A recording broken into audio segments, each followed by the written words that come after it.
In 1970, the American artist Jonas traveled with her then partner, the sculptor Richard Serra, to Japan.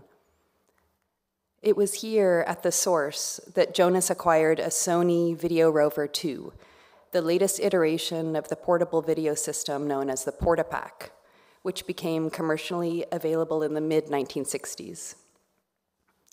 This updated version of the Portapak was equipped with then cutting-edge instant playback capabilities, which, upon return to New York City, Jonas began to integrate into her live pieces, some of the earliest examples of performance art.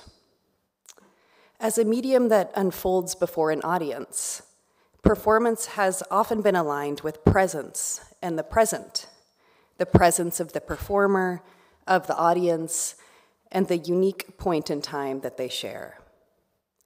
By contrast, in merging video and performance, Jonas was one of the first artists to explore video as a felicitous means of intervening in the immediate moment.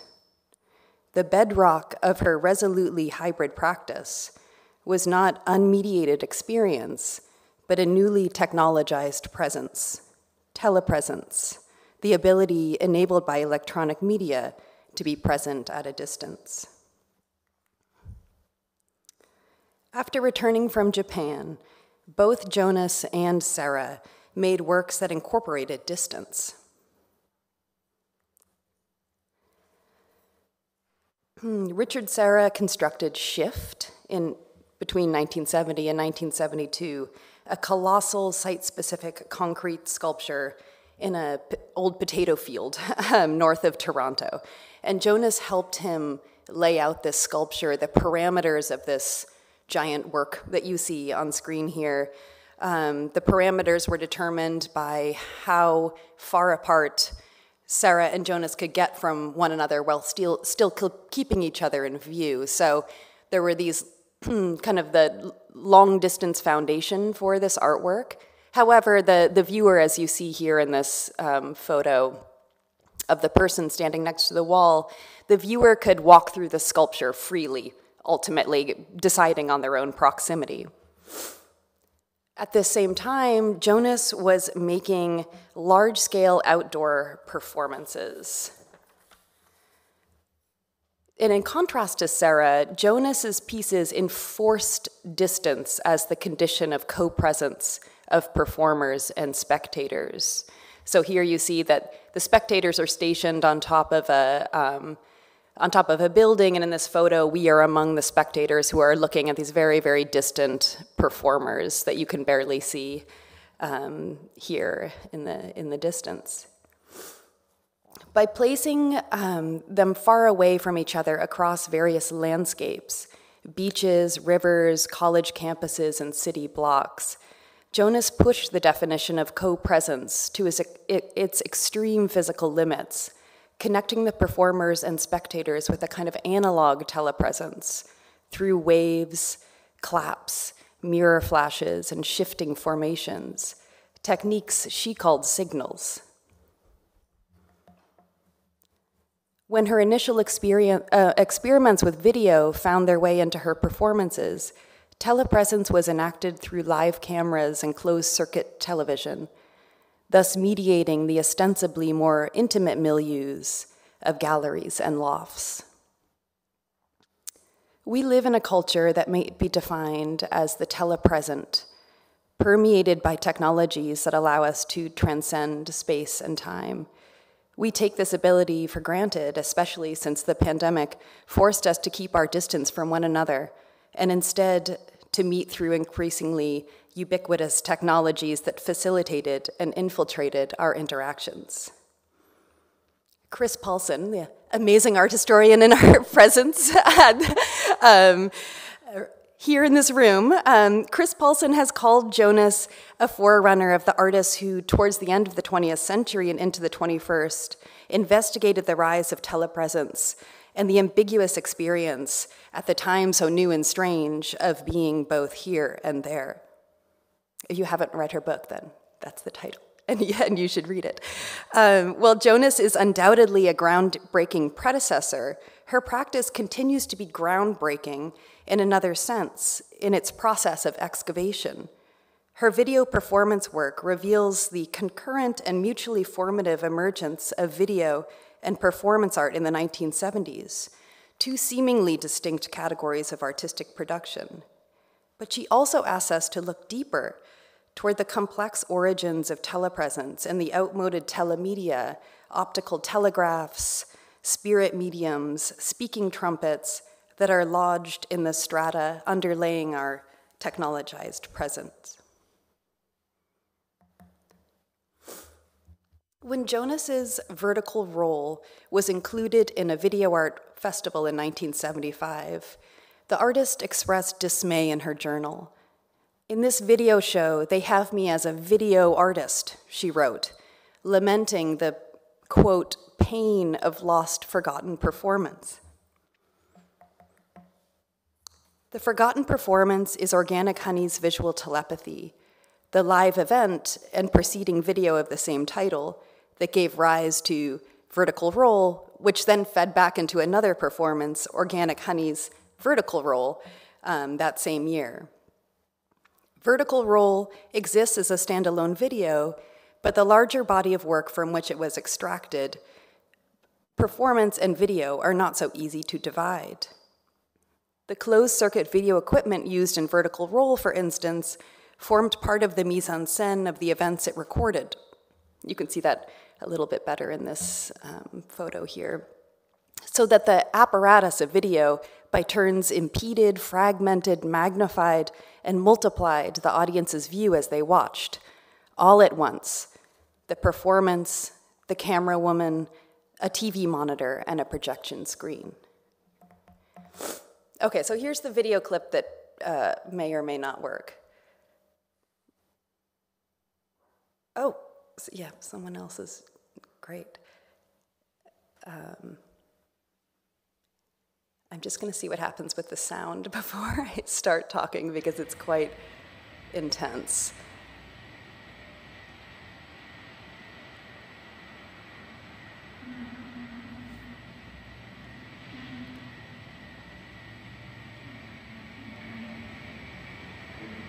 Here it comes.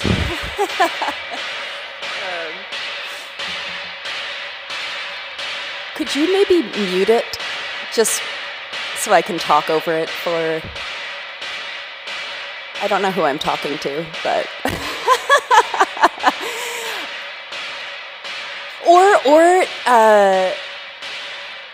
Vous pouvez juste couper le son, qu'elle puisse oh parler my God, par-dessus. Of course, I'm talking in English. What a stupid American. Je suis désolé. I'm giving you orders in English.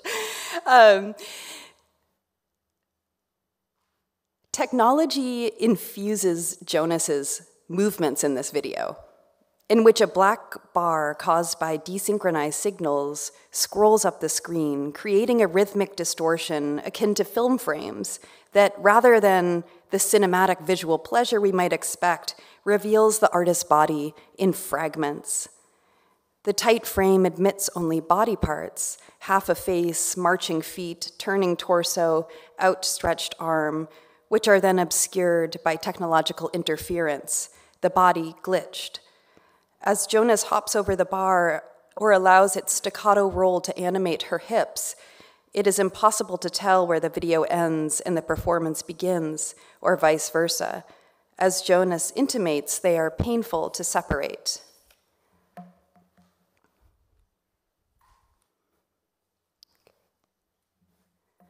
These are stills from later in the video. The Organic Honey works are emblematic of the dual emergence of performance and video at the turn of the 1970s. The close relationship appears straightforward. The video documents the performance. Anyone who has watched performances from the early 1970s, such as this one, is familiar with the patina produced by the Portapac's limitations: fuzzy gray images, trails of movement, low fidelity sound. Many artists did use video to document their performances, and it certainly had an impact on the live art of the period. Yet, as indicated by the inextricable layers of the two mediums in Jonas's work of this period, this formation was co-constitutive. Performance art and video art were born in tension with one another at a specific moment. In 1980, the curator and art historian Douglas Crimp argued that Jonas's otherwise heterogeneous and eccentric oeuvre was united by a single strategy of desynchronization, in which there is no centered self from which the work can said to be generated or which it can be received. Both performer and spectator are shown to be decentered, split. In Jonas's outdoor pieces, he wrote, because of the expanse separating the audience from the performance, the sounds made by performers became separated from their gestures as spectators registered them from a distance, much like the delayed crack of a baseball bat. This, in turn, caused a disconnect between the senses of sight and sound, making spectators aware of their perceptual disunity. For Crimp, Jonas's performances, even in these early pieces that did not involve technology, were thoroughly mediated. Both performer and spectator, like the video equipment in Vertical Roll, are out of phase. Their apparent co-presence is riven with delay, distance, and difference. Jonas was not alone in investigating the temporal relationship between the two mediums. Although video could be used to record, for many artists it was not primarily a technology of reproduction. Moreover, mediation was no longer sequestered on the side of documented events. It now inhered in a new idea about performance as well. Both mediums shared a purchase on the live. The year that the Sony Video Rover 2 made instant playback capabilities more seamless, artists including Vito Acconci, Joseph Beuys, Chris Burden, Ulrike Rosenbach, Richard Serra, Willoughby Sharp, Keith Saunier, and William Wegman began to turn the camera on themselves and their spectators, staging and exploiting the apparatus's real-time capabilities in their video performances, as the title of events presented at 112 Green Street in New York was titled that featured these artists. And next to the cover of Avalanche that is documenting these video performances, you see a still from Ulrike Rosenbach's performance and video where spectators had the choice to either view her spider-like performance. They could view it through a video screen, or they could view it through a scrim of plastic. So she was offering those two viewpoints. The art historian Anne Wagner has argued that the union between performance and video in the 1970s stemmed from the anxiety of not documenting a live event, but staking presence in a culture in which audience might prefer to watch television. The artists combining the mediums, Wagner wrote, have courted the effects of presence in the endless present, the absolute publicity that their medium so ably supplies. They do their utmost to invoke settings and artifacts and experiences that connote the problematic real of technologically mediated experience. The rhetoric of presence was not a paean to lost immediacy, but an attempt to find a convincing vocabulary for negotiating the problematic real endemic to the endless present, or the telepresent. In her piece, Double Lunar Dogs, which took the forms of both a both a performance that incorporated video and a video made for broadcast TV in 1984, Jonas offers a dystopian vision of the telepresent.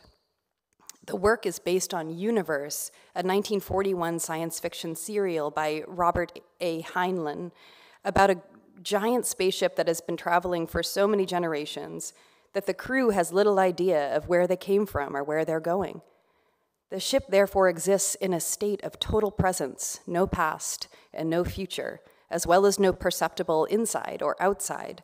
The windowless vessel drifts through outer space, but has no outer space.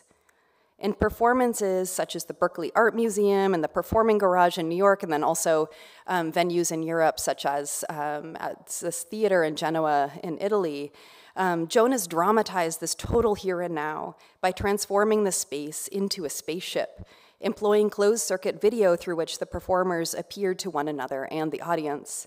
In the video version, she utilized special effects to generate screen-within-screen effects, not like our current experience of remote gatherings via technologies like Zoom.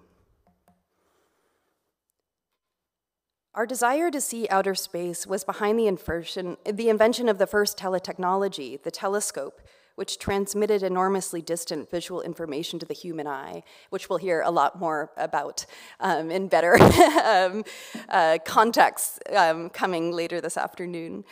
Although the telescope was the first in a succession of teletechnologies that appeared to collapse space, it was and continues to be a tool that also restores a sense of relativity by making the universe and the Earth's position in space graspable.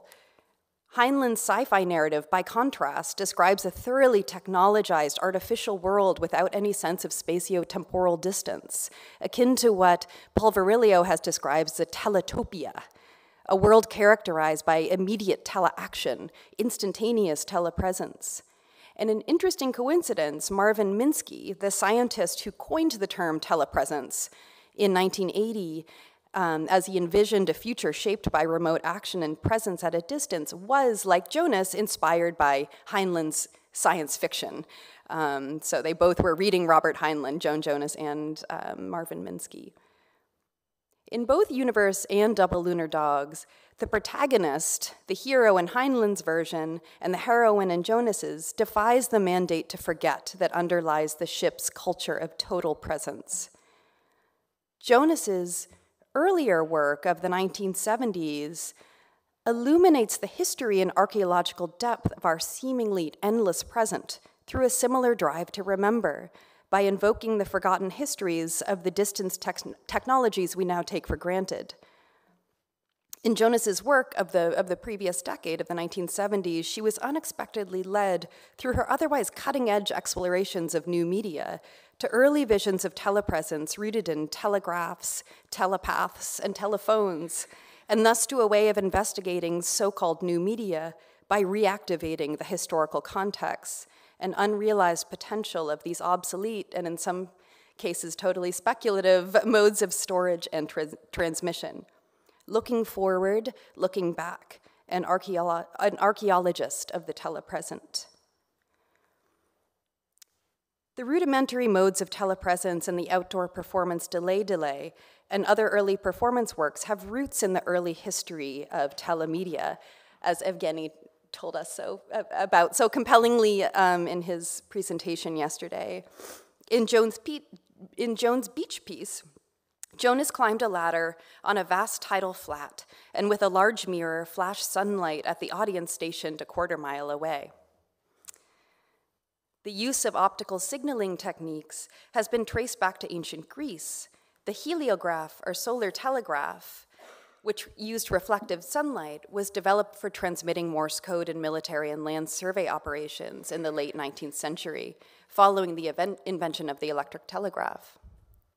This confluence of purpose appears in a scene from Song Delay, a cinematic translation of Delay, in which footage of a performer directing pulses of sunlight at the camera alternates with a man stumbling over mounds of dirt, holding his side as if he has been shot. The empty lot where the scene was shot was indicative of processes of urban decay, destruction, and renewal that characterized New York of the 1970s. By undercutting battlefield and building site with flares of light, Jonas connects the arena of war with that of land appraisal and speculation, the conquest and control of territory and infrastructure that undergirds our ability to be telepresent, apparently able to transcend geographical space. In the same period, Jonas was experimenting with her newly acquired video technology, turning the camera on herself, using the monitor as a mirror. In the privacy of her Soho loft, she sat in front of the camera and performed simple actions with various personal objects, such as a fan, a candle holder, and a handheld mirror, wearing different costumes as well as a semi-translucent plastic mask that she had picked up from a sex shop in Times Square. In 1972, this act became Organic Honey's Visual Telepathy, her first public performance, and the first to feature her TV persona, Organic Honey, as she called her. Jonas staged telepresence by mediating the performance space with live video. Thank you.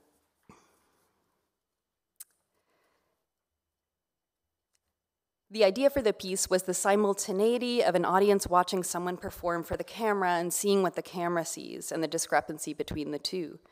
The titular phrase, visual telepathy, came from a book on magic, but telepathy was more than an occult trick. It appeared, like telegraphy in the 19th century, as a medium inseparable from female subjectivity and embodiment.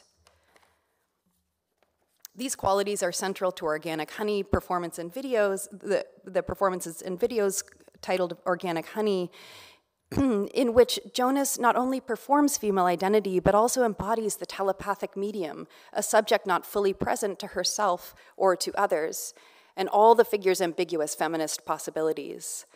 Although Organic Honey conjures media representations of women, such as the televised female body glitched by the vertical roll, she also summons an older history of women as media, or mediums, a figure who straddles here and there, desynchronizing unitary identity by channeling others. Mediating women were also at the center of the rise of the telephone, in which switchword operators, primarily women, like mediums performing human-mediated exchange. The telephone plays a role in Jonas's sculptural approach to sound and space, although in a different shape. While the telephone collapses geography through instantaneous transmission, Jonas's auditory elements restore a sense of distance, albeit a palpably mediated one. The cone as telephone, one of Jonas's signature props throughout her career, appears in Mirage, for example, shown here, as a technology of presence and relay through which a tape-recorded songs and other sounds were conveyed. Early transmission and amplification devices extended the body and increased its capabilities. The media historian Mara Mills has identified megaphones, originally developed for the hard of hearing, as the earliest portable phones. These telephonic prosthetic devices, anticipating the media theorist Marshall McLuhan's notion of media as extensions of man, allowed for the amplification of bodily differences in discordant public space. The megaphone is both a hearing aid and a protest tool, contesting the idealized notion of a seamlessly interconnected world, one in which the limitations of the body are magically transcended. And I'm just wrapping up, I'm almost done. Jonas's archaeological unearthing of telepresence media reveals the deep historical entwinement of technologies, human actions, and social practices, from body signals to occult channeling to activist prosthetics, that underlay the dual emergence of video and performance art in the 1970s. She uncovers not just technological artifacts and bodily techniques, but also the reformulations of subjectivity that underpin and belie our attempts to transcend physical limitations. Her early work envisions a kind of social distancing in which distance, however technologized it may be, must be recognized and deliberately navigated, rather than simply overcome as a condition of being telepresent together. And I'll leave us with this slide of Joan here in her cones. Thank you.